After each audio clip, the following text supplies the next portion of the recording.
තෙරුවන් සරණයි ඔබට. අද දින ඔබව දැනුවත් කරන්න අවශ්‍ය වුණේ වරන්ලාභියෙක් කියා යුතු ගමන් මාවත පිළිබඳව. ඉතින් දරුවනේ මේ වෙනකොට වරම් පිළිබඳව නොයෙක් ප්‍රශ්න ගොඩ නැගිලා තියෙනවා. ඒ වගේම මේ වෙනකොට අමනුෂ්‍ය බලපෑම් දෝෂද වරම් බවට පත් කරගෙන නොයෙක් කටයුතු පවත්වාගෙන යාම සිදු වෙනවා. වරන්ලාභීන් ලොකු ප්‍රබල තරගයක තමයි මේ වෙනකොට රැඳෙන්නේ. ඇත්තටම වරන්ලාභීන් රැඳෙන්න ඕන තැන මේ වෙනකොට අමතක වෙලා මගහැරිලා තියෙනවා. ඉතින් දරුවනේ මීට මුලින් මම දැනුවත් කරලා තියෙනවා මේ වරම් ශක්තිය මට ලැබෙනකොට පොඩි වයසක තමයි හිටියේ, තේරුමක් ඇති කාලයක නෙවෙයි. ඒ වගේම මේ දේ භූමිය ආරම්භ කළේ 2019 දී. මේ භූමියට පැමිණි පිරිස ඒ බව දන්නවා. සමහරක් දරුවෝ අහන ප්‍රශ්නයකට පිළිතුරක් වශයෙන් තමයි මම මේ දේ කියන්නේ. මම මේ භූමියේ සිදු කරන කටයුතු වීඩියෝවන් විදිහට දාන්නේ නැත්තේ ඇයිද? හේතුව මොකද්ද? මේ භූමියේ ප්‍රතිපත්ති භූමියට සීමා වුණු කටයුතු තමයි මේ භූමියේ සිදු වෙන්නේ. එහෙව් දෙයක් වීඩියෝවන් විදිහට දැම්මා කියලා ඔබට ලැබෙන විශේෂ වටිනා දෙයක් නැහැ. නමුත් මට වාසියක් වෙන්න පුළුවන්. මේ දේව භූමියේ සිදු කරන කටයුතු වීඩියෝවන් විදිහට දැම්මාම ඒ දේවල් දැක බලා විශ්වාසයක් ඇති වෙන්න පුළුවන් මේ භූමියට ඔබට එන්න. මේ භූමියේ සිදු කරන කටයුතු පෙන්වලා හිත් දිනාගෙන විශ්වාසය ඇති කරවලා ඔබ මේ භූමියට ගෙන්වා ගන්න විශේෂ අවශ්‍යතාවයක් නැහැ. මං කරන්නේ ව්‍යාපාර රැකියාවක් නෙවෙයි. මං අතින් විය යුතු යුතුයකමක් වශයෙන් මම මැදිහත් වෙනවා. එහෙම අරමුණක් තිබුණා නම් දේව භූමිය ආරම්භ කළේ කවදාද? එදා සිට මා කරන සියලු කටයුත්තයන් සමාජගත කරවා වෙනම ගමනක් යනවා.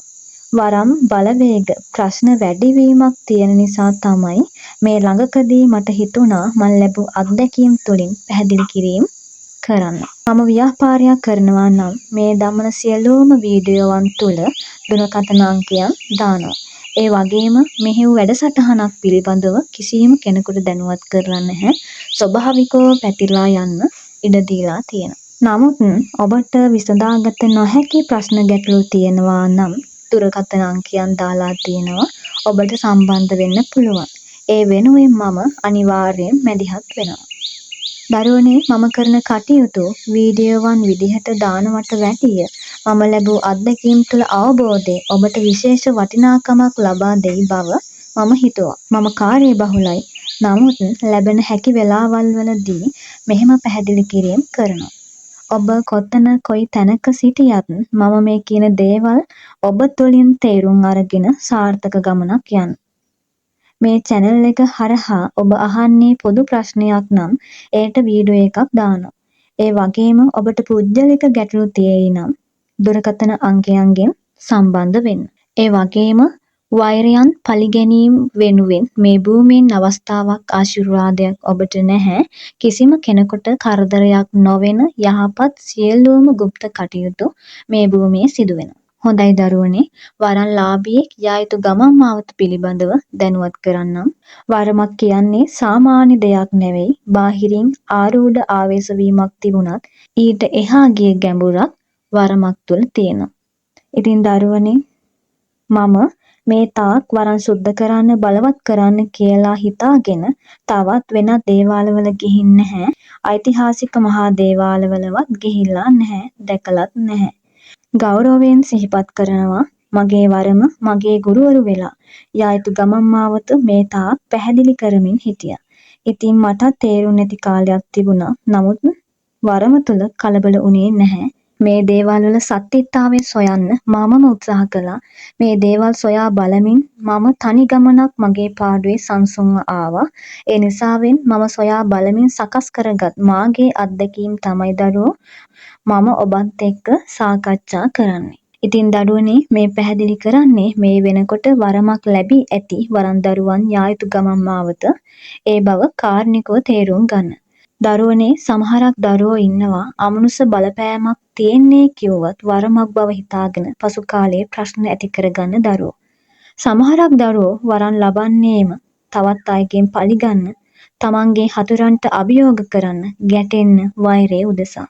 සමහරක් දරුවෝ ඉන්නවා හිත හොඳයි, කාරුණිකයි, වරම බලවත්. නමුත් අනවබෝධය වැඩි. වරමක් දෙන්න යම් බලවත්කමක් තියෙන ඕනෑම අදෘශ්‍යමාන බලවේගයකට පුළුවන්.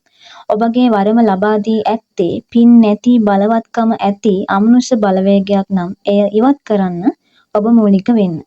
දේව වරමක් කියන්නේ පැහැදිලි තැනක්. අමනුෂ්‍ය වරමක් කියන්නේ අපැහැදිලි අතරමං වෙන තැනක්. සීමාකාරී දෙයක් දකිමින් කටයුත්තක් කිරීමට හැකියාව බලවත්කම තිබුණත් යහපත් ගමනක් යන්න බුද්ධිමත්කමක් නැහැ. වටපිටාවේ දියුණුව ලබමින් සාර්ථකත්වය පෙන්වයි. නමුත් ඔබ තුල දියුණුව නැහැ. වරමක් බලවත් වෙන්න ඕන තමන් තුල. සමහරක් වරම් ස්ථිර නැහැ ටික කාලයයි. එතකොට අමනුෂ්‍ය වරමක් ඉගිලෙනකොට තමන්ටද ප්‍රශ්න ඇති වෙනවා. මේ වරමේ ස්වභාවය. දේව වරමක් ඉගිලෙනකොට තමන්ට කිසිම ප්‍රශ්නයක් ඇති වෙන්නේ නැහැ. ඒට හේතුව අපි ඉදිරියේදී කතා කරමු. ඒ වගේම ඔබගේ හිතේ නිතර වෛරය පළිගැනීම තියාගෙන ශක්තිමත් වරමක් ලබන්න පවත්වා ගන්න ඔබ සතු හැකියාවක් නැහැ. නමුත් ඔබගේ සිතුවිලි වලට ගැළපෙන පහත් අමනුෂ්‍ය බලවේගයන් මැදිහත් වෙන්න පුළුවන්. එතකොට එයත් දේව වරමක් බව සලකනවා. කවමදාකවත් ඇත්තටම දෙවිවරු දෙස් දොස් පමුණුවන්න ආශිර්වාදයක් ලබා දෙන්නේ නැහැ. එහෙව් අවස්ථාවන් වලට මැදිහත් වෙන්නේ අමනුෂ්‍ය බලවේග. නමුත් තමන්ගේ වාසිය උදෙසා මම මගේ සිතුම් පැතුම් අරමුණු හරි වැරදි වුණත් ඒ හැඟීමට උදව් කරන්නේ කවුද? ඒ දෙවි කෙනෙක් බව හිතනවා. මේ වගේ අනවබෝධය විශ්වාසයන් මාන්නය නිසාවෙන් හරවත් වරන් ශක්තියින්ද පහත් මට්ටමක රැඳෙනවා. සියලුම දෙයකට පිහිට වෙන්නේ දෙවිවරුම නෙවෙයි. තමන්ගේ සිතුම් පැතුම් අරමුණු ඒ ස්වභාවයට අනුව ඒ පිහිට වෙන්නේ දෙවි කෙනෙක්ද නැතිද බව තේරුම් ගන්න. වෛරය පළිගැනීම් ලුහු බැඳීම් සත්‍යයේ දෙවිවරු ළඟ නැහැ. නමුත් සිසු දේවතාවෝ තුල තියෙන්න පුළුවන්. ඉතින් මේ කාලේ සල්ලි මුදල ලැබෙනවා නම් මොන වරමක් වුණත් කමක් නැහැ පවත්වාගෙන යන්න. නමුත් ඒක වර්තමානයේ සුදුසුයි කියලා හිතුණත් අනාගතය තුළ ඔබට ප්‍රශ්න මතුවෙන්න පුළුවන්. ඒ වගේම සමහරක් දරුවෝ හිත හොඳයි, කාරුණිකයි, බලවත් වරම් හිමි වෙලා තියෙනවා. නමුත් මෙහෙව් දේවල් පිළිබඳව අවබෝධයක් නැහැ. ඒ නිසා අනවබෝධය කියන්නේම ප්‍රශ්න ගොඩකට හේතුවක්. ඒ නිසාවෙන් විශ්වාසනීය මෙහෙව් දේවල් පිළිබඳව අවබෝධයක් දැනුමක් ඇති වරන්ලාභීන්ගෙන් උපදෙස් අරගෙන සාර්ථක ගමනක් යන්න මූලික වෙන්න. මේ වෙනකොට වරම් දරුවෝ ප්‍රබල දිවිල්ලක තමයි ඉන්නේ. ඒ නිසා තමන් තුළ සකස් වෙන්න ඕන ශක්තියින් පිළිවෙල ප්‍රතිපත්ති ඒ බලවත්කම මගහැරිලා තියෙනවා. ඒට හේතුව මුදල් සෙවීමට මුල් වුණ නිසා වැඩ කටයුතු වැඩිවීමක් තියෙනවා. වරමක් ලැබෙන්නේ පිහිට වෙන්න. පිහිට වෙන්නේ යුතුයකමක් වශයෙන්. ඒ පිහිටවීම අර්ථවත් සාධාරණ අවංක අවස්ථාවක් වෙන්න ඕන. සමහරක් දරුවෝ ඉන්නවා වරමක් ලැබුණද ඒ වරම තමන්ට අවශ්‍ය විදිහට තමන්ගේ අරමුණු හීන ඔස්සේ පාලනය කරගෙන මෙහෙයවනවා. දරුවනේ වරමක් ලැබුණේ තමන්ට උනාට ඒ ශක්තිය ලබා දුන්නේ තවත් කෙනෙක්. ඒ නිසා තවත් කෙනෙකුගේ ශක්තියක් තමන්ට ඕන කැමති විදිහට පාලනය කරන්න මෙහෙයවන්න කිසිම අයිතියක් නැහැ. එය අයිතිය වරම දුන්න කෙනා සතුයි.